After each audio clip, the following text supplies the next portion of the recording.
सुनो FM Kashmir digital के साथ मैं हूं शबनम शाद और इस वक्त मैं मौजूद हूं साथरा के मुकाम पर। आज 14 अगस्त का दिन है और लोग जो है बड़ी जोशो जज्बे के साथ आज आज़ादी का दिन जो है वो मना रहे हैं और इनसे भी हम इनकी राय जो है वो जानेंगे। मैंने ग्रीन कपड़े भी पहने हैं और मैं अल्लाह का बहुत शुक्र अदा करती हूँ कि अल्लाह ताला ने हमें आज़ादी नसीब फरमाई।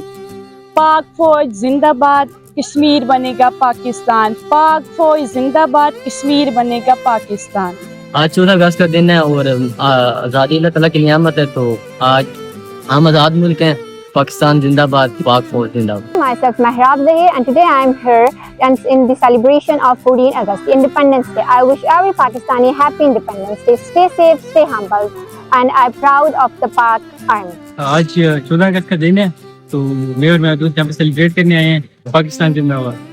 अगस्त का महीना आते ही वतन अजीज से मोहब्बत के जज्बात ताज़ा हो जाते हैं। सबसे लाली परचमों से सजी गलियां, कौमी नगमों की दिलकश धुनें और यौम आज़ादी की रौनकें हमें अपने इस्लाफ की अजीम कुर्बानियों की याद दिलाती हैं। ये महीना सिर्फ जश्न मनाने का नहीं बल्कि इस अहद की तजदीद का दिन है कि हम अपने वतन की तरक्की, अमन, खुशहाली और इस्तेकाम के लिए अपना मस्बत किरदार अदा करें।